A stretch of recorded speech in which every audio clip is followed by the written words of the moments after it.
Today we're firing up the Lone Star Grill's Santa Maria Grill and throwing down some juicy, flame-kissed teriyaki chicken thighs. Our homemade marinade is packed with rich, garlicky, sweet, and salty flavors. And our live fire Santa Maria grilling style takes this to a whole new level. Full control and full flavor.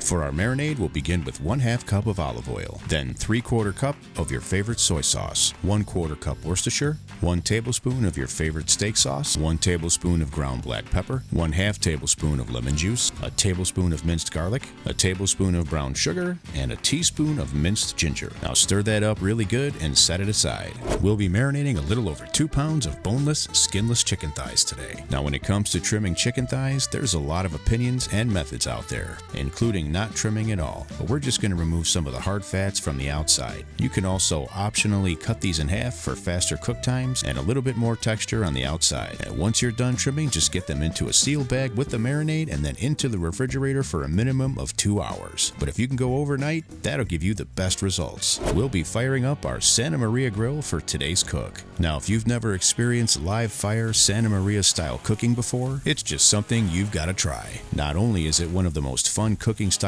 out there, but it gives you full control over the cook with the ability to raise and lower the grate closer or further from the fire. Since we're only doing a couple pounds of chicken thighs today, we're just going to build a small to medium sized fire for today's cook. And as soon as your fire's nice and hot, it's time to get the chicken on the grill. Flip the chicken as needed and feel free to adjust your grate height to your liking. For this cook in particular, the only thing you need to be careful for is the sugar in the marinade, which will burn if you put the grates too close to the fire. We want to cook these chicken thighs to an internal temperature of about 190 to 200 degrees Fahrenheit. This will give us a nice, tender, and juicy result. And you can lower the grates a little more towards the end of the cook to get a nice sear to finish these off. Then remove them from the grill, and we recommend resting them in some tin foil for about 5 to 10 minutes before serving. And as always, serve these up just the way you like. We hope you give this recipe a try. Let us know what you think down in the comments, and don't forget that if you've got questions on any of our products at any time, give us a call or check out our links below. We'll see you on the next one.